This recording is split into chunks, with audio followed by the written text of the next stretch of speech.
keterangan saksi ada, kemudian komunikasi juga jelas ada. Jadi keterangan saksi dan komunikasi apa lagi yang akan kau dustai? Endingnya apa? Harus keadilan menemukan jalannya sendiri. Saya tidak pro kepada siapapun.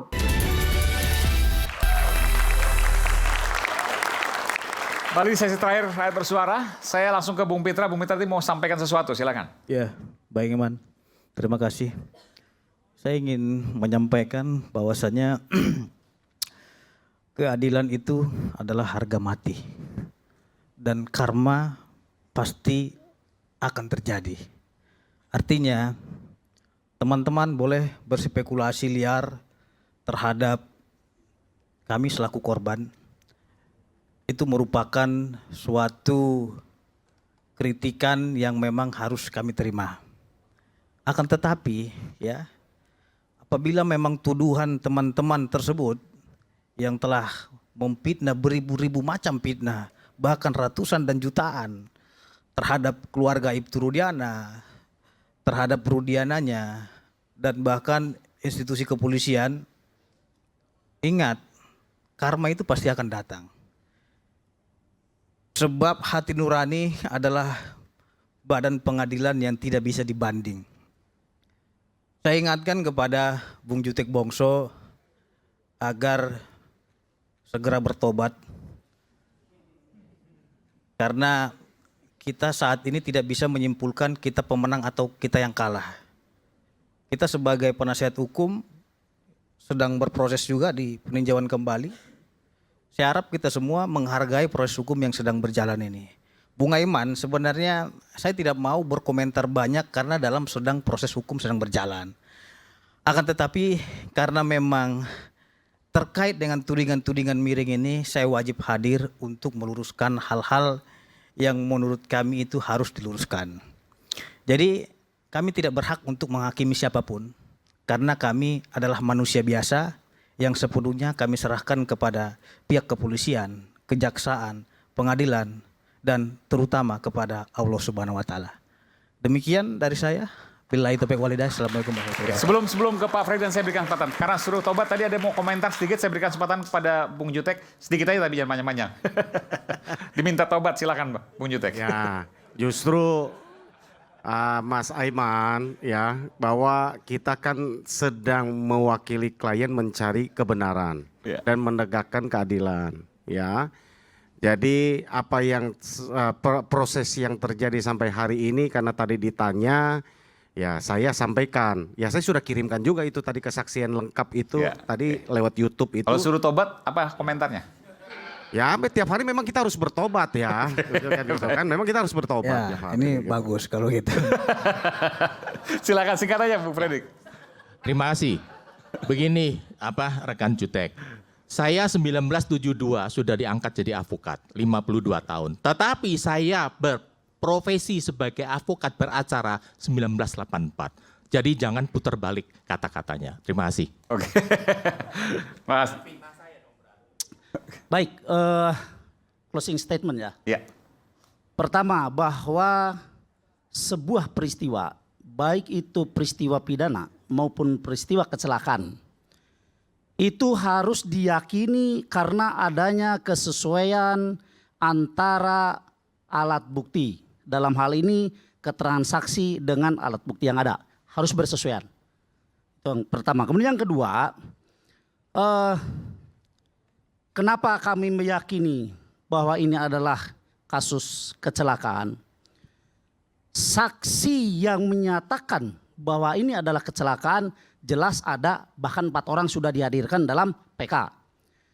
Kemudian percakapan terakhir antara Widi, klien kami, dengan Vina yang hanya berselang 13 menit jelas terbukti dalam hasil ekstraksi. Jadi dan itu bisa dipertanggungjawabkan. Sangat bisa dipertanggungjawabkan. Baik. Lahir batin dunia akhirat ini. Oke. Jadi keterangan saksi ada. Keterangan saksi ada. Kemudian komunikasi juga jelas ada. Jadi keterangan saksi dan komunikasi apa lagi yang akan kau dustai? Oke.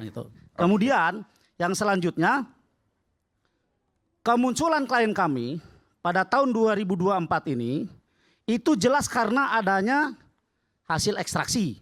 Bukan dia menyodorkan diri. Bukan dia juga mengumpetkan diri di tahun 2016. Justru saya menilai keberadaan mereka, kemunculan mereka lebih mulia daripada kita yang suka SMS. Senang melihat orang susah, susah melihat orang senang. Kalau saya implementasikan dalam kasus ini, senang karena 7 terpidana dipidana seumur hidup, susah kalau yang 7 terpidana ini bebas. Nah itu aja dari saya. Terima kasih. Bung Rasman, masih bergabung, silakan closing statement, Bung Rasman. Terima kasih. Pertama saya mau ingatkan teman-teman sesama pengacara, dalam teori hukum ada yang dikenal dengan argumentum ad hominem. Kita dilarang menyerang pribadi rekan debat kita, termasuk sesama lawyer. Jadi karena itu kita tidak boleh saling menyerang pribadi kita. Biarkan pendapat hukum yang muncul karena itulah keilmuan kita. Yang kedua, saya ingin ingatkan, fakta sun potentiora verbis, bahwa 1000 kata-kata akan dikalahkan oleh seorang pelaku dari tindakan sebuah perbuatan. Karena itu, saya hanya ingin konklusinya begini. Ini kasus 2016 dilakukan proses apa yang disebut dengan visum, otopsi, karena sesungguhnya Vina dan Eki sudah dimakamkan. Ada orang yang namanya Linda, digali, diotopsi, lalu kemudian ada kecurigaan pembunuhan. Awalnya itu kecelakaan, lalu kemudian diperiksa, dilidik, disidik, disidang, divonis. Sekarang muncul rame ke permukaan. Apa maksudnya? Saya khawatir besok muncul lagi 1, 2, 3 yang baru-baru ini kok kayaknya dicurigai sebagai orang yang paling benar. Saya tidak mau terjadi itu. Saya ingin katakan siapa yang melakukan kejahatan di 2016 hukum dia. Itulah gunanya hukum kita menganut sistem fleksibilitas, yaitu kalau ada kesalahan lakukan eksaminasi. Proses ulang dibolehkan. Maka saya katakan beri ruang kepada Mabes Polri untuk melakukan audit investigatif secara komprehensif untuk memeriksa apakah itu Rudiana membelokkan kasus ini kepada kepentingan pribadinya. Apakah ini kematian karena dibunuh atau karena lalu lintas. Endingnya apa? Harus keadilan menemukan jalannya sendiri. Saya tidak pro kepada siapapun. Yang saya katakan berikan ruang pada Polri untuk menegakkan presisi, predictive, responsibility, berkeadilan. Itulah yang disebut dengan transparansi dalam proses penegakan hukum. Saya katakan saya nggak ada kepentingan. Kepentingan saya beri ruang. Siapa yang melakukan apa, itulah yang ditindak. Demikian, makasih. Wallahumma pamit, sorry. Satu lagi lupa. Sekarang ada kasus yang viral, yaitu kasus Loli dan kasus klien saya. Maksud saya ini hampir sama. Mas Aiman, setengah menit. Oke. Hampir kena dengan terkait dengan. Kita cermati terus kok, Bung Rasman. Terima kasih, Bung Rasman. Maksud saya, kita maju terus. Mudah-mudahan rakyat bersuara untuk Indonesia berkeadilan. Terima kasih. Amin. Terima kasih, Bung Rasman. Setengah menit. Yes, singkat aja ya. Setengah menit. Ini pernyataan saya, tolong jangan didebat karena ini hanya setengah menit. Ya. Kalau ada orang yang berkata bahwa ini adalah putusan yang sudah ingkrah, sementara kita tahu bahwa prosesnya adalah proses yang jelas menurut kami ada kejahatan. Bandingkan apakah prosesnya kejahatan maksudnya? Ya, karena kan sudah jelas dari penyidikan, ini kami ya, penuntutan, dari mulai penyidikan, sidang, penuntutan dan sidang ya. Ini menurut ada saya, kejahatan. Betul. Okay. Karena kecelakaan dibilang pembunuhan kan itu. Ini prediksi kami. Nah, sekarang pertanyaannya, kalau kita tahu bahwa nasi yang ditanak itu dicampur racun, apakah kita mau makan nasi itu? Itu aja. Oke. Terakhir, Mega dan Widi, saya berikan kesempatan kalau ada yang ingin disampaikan, bukan hanya di forum ini, tapi juga kepada bangsa ini. Rakyat harus bersuara, Mega dan Widi adalah bagian dari rakyat. Silakan. Kalau pribadi Mega cuma berharap kasus ini cepat selesai, cepat beres. Kasihan kan almarhum sama almarhumahnya biar tenang, biar nggak jadi bahan omongan lagi di dunianya, biar dia udah tenang di alamnya, gitu aja. Oke. Widi? Menurut saya pribadi, saya selama ini tidak ada yang menyuruh atau misalkan tidak ada paksaan untuk bersuara. Apalagi saya sama si Mega sudah mengaju ke pengadilan.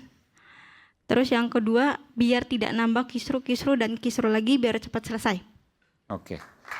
Jadi kebenaran yang hanya dicari oleh Mega dan Widi, ya? Ya, Ya. betul. Baik, tidak ada yang lain. Tidak ada. Tidak ada. Salam hormat saya. Dan pemirsa, sewindu kasus kematian Vina dan Eki akan bermuara kemana? Begitu banyak drama, dari kecelakaan, kerasukan, penganiayaan, perkosaan, pembunuhan, hingga kembali ke dugaan awal kecelakaan tunggal yang kerap disuarakan oleh sebagian pihak. Tak ada lagi saksi bisu selain fakta-fakta yang terus disuarakan. Bagaimana lentera kebenaran akan bermuara? Kita tunggu segera. Karena Majelis PK peninjauan kembali terus bekerja, nanti juga akan ada sakatatal yang akan ada putusan, kemudian juga 6 terpidana, dan terakhir adalah Sudirman yang akan mengajukan sidang PK. Saya Aiman Wicaksono, kita tunggu sama-sama nanti. Sampai jumpa di Rakyat Bersuara berikutnya. Salam. Masih